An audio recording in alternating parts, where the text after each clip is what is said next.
അന്തരിച്ച കവി ചുണ്ടയിൽ പ്രഭാകരന്റെ കവിതകളുടെ സമാഹാരമായ ചുണ്ടയിൽ പ്രഭാകരന്റെ കവിതകൾ വടകര ഗ്രീൻ പാലസ് ഓഡിറ്റോറിയത്തിൽ നടന്ന ചടങ്ങിൽ പ്രകാശിപ്പിച്ചു. എന്റെ ഇഷ്ടങ്ങൾ എന്റെ ഫാമിലിക്ക് അറിയാം. Family wedding centre. കവിയുടെ മരണശേഷം കുടുംബാംഗങ്ങളും സുഹൃത്തുക്കളും ചേർന്ന് ശേഖരിച്ച കവിതകൾ കേരള സാഹിത്യ അക്കാദമിയാണ് പുസ്തക രൂപത്തിൽ പുറത്തിറക്കിയത്. പ്രമുഖ കവി PN ഗോപികൃഷ്ണൻ, പ്രശസ്ത ഗായകൻ VT മുരളിക്ക് ആദ്യ പ്രതി നൽകിയാണ് പ്രകാശന കർമ്മം നിർവഹിച്ചത്. ഞാൻ ദൂരെ നിന്ന് ആണ് യഥാർത്ഥത്തിൽ ഈ കവിതകളെ പറ്റി പറയുന്നത്. പക്ഷേ രാധാകൃഷ്ണ മാസ്റ്റർ ഈ സംഭാഷണത്തിലൂടെ എത്രമേൽ പ്രിയപ്പെട്ട ഒരാൾ കൂടിയായിരുന്നു ആ കവിയെന്ന് മനസ്സിലാക്കാൻ സാധിച്ചു. പലപ്പോഴും കവികൾ അങ്ങനെയൊന്നും ആവണമെന്നില്ല. ഒരുപക്ഷെ കവിതകൾ ധാരാളമായി അല്ലെങ്കിൽ വലിയ കവിതകൾ എഴുതിയിട്ടുള്ള ആൾ അത്ര വലിയ മനുഷ്യൻ ആവണമെന്നൊന്നുമില്ല.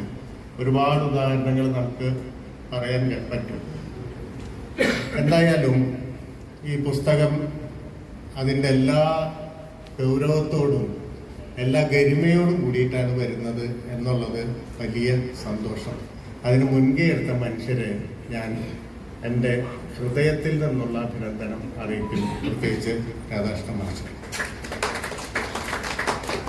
ഈ കവിതകൾ ഉണ്ടാവുന്നത് സച്ചിമാഷ് പറഞ്ഞ പോലെ മലയാള കവിതയുടെ ഒരു പ്രത്യേക ഒരു സമയത്താണ്.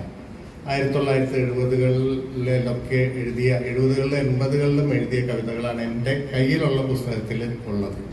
അതിന് മുമ്പും തീർച്ചയായിട്ടും പ്രഭാകരേട്ടൻ കവിതകൾ എഴുതിയിട്ടുണ്ടാവും എന്നുള്ളത് നമുക്കിത് കണ്ടാൽ അറിയാൻ സാധിക്കും. അതിന് ശേഷവും എന്തുകൊണ്ടോ ചിലപ്പം എവിടെയെങ്കിലുമൊക്കെ എഴുതാൻ ശ്രമിച്ചിട്ടുണ്ടാവും. ഈ കവിതകൾ പ്രകാശിതമായ ആ സമയം എന്ന് പറയുന്നത് വളരെ ഇന്ത്യയെ സംബന്ധിച്ചിടത്തോളം, കേരളത്തെ സംബന്ധിച്ചിടത്തോളം, ഭാഷയെ സംബന്ധിച്ചിടത്തോളം ഒക്കെ ഒരു ടേണിംഗ് പോയിന്റ് എന്ന് വിളിക്കാവുന്ന തരത്തിലാണ്. ഈ 60-കൾ തൊട്ട് ഇന്ത്യയിൽ ഭാഷയിൽ കവിതയിലൊക്കെ വലിയ വ്യത്യാസം വരുന്നുണ്ട്. അതുവരെയുള്ള കവിതകൾ നോക്കുകയാണെങ്കിൽ ഇപ്പോൾ ടാഗോറിനെ പോലെയുള്ള ഒരു കവിയെ എടുത്തു നോക്കുകയാണെങ്കിൽ, സുബ്രഹ്മണ്യ ഭാരതിയെ പോലെയുള്ള ഒരു കവിയെ എടുത്തു നോക്കുകയാണെങ്കിൽ, അല്ലെങ്കിൽ അത്തരം വലിയ ദേശീയ കവി എന്ന പദവിയുള്ള കവികളെ എടുത്ത് നോക്കുകയാണെങ്കിൽ അതൊക്കെ പുതിയ ലോകത്തെ പറ്റിയുള്ള വലിയ ശുഭാപ്തി സ്വപ്നങ്ങൾ കണ്ടിട്ടുണ്ട്. കവി KS അച്യുതാനന്ദൻ ചുണ്ടയിൽ പ്രഭാകരന്റെ കവിതകളെ കുറിച്ച് തയ്യാറാക്കിയ ആസ്വാദന വീഡിയോ പ്രദർശിപ്പിച്ചു. T രാധാകൃഷ്ണൻ, കവി വീരാൻകുട്ടി തുടങ്ങിയവർ സംസാരിച്ചു.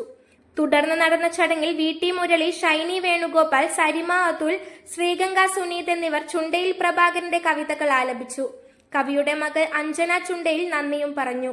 News bureau, media, Vadakara. അല്ല, ഇന്ന് നല്ല സന്തോഷത്തിലാണല്ലോ. അതെ, സന്തോഷത്തിലാണ്. കാരണം ഞാനിപ്പോ പാചകം ചെയ്യുന്നതേ മയൂരം വെളിച്ചെണ്ണ ഉപയോഗിച്ചാണ്. പുതിയ മയൂരം കോക്കനട്ട് ഓയിൽ, കലർപ്പില്ലാത്ത ശുദ്ധമായ വെളിച്ചെണ്ണ. കർഷകരിൽ നിന്ന് നേരിട്ട് ശേഖരിക്കുന്ന നാളികേരം സൾഫറും പുകയും ഏൽക്കാതെ ഉണക്കിയെടുത്ത കൊപ്രയിൽ നിന്നും സംസ്കരിച്ചെടുക്കുന്ന 100% ശുദ്ധമായ വെളിച്ചെണ്ണ. ഇത്രയും നല്ല വെളിച്ചെണ്ണ ഇപ്പോൾ നിങ്ങൾക്ക് വിപണിയിൽ ലഭിക്കുകയില്ല. മയൂരം വെളിച്ചെണ്ണ, ഒരു ഏറെമല സർവീസ് സഹകരണ ബാങ്ക് സംരംഭം.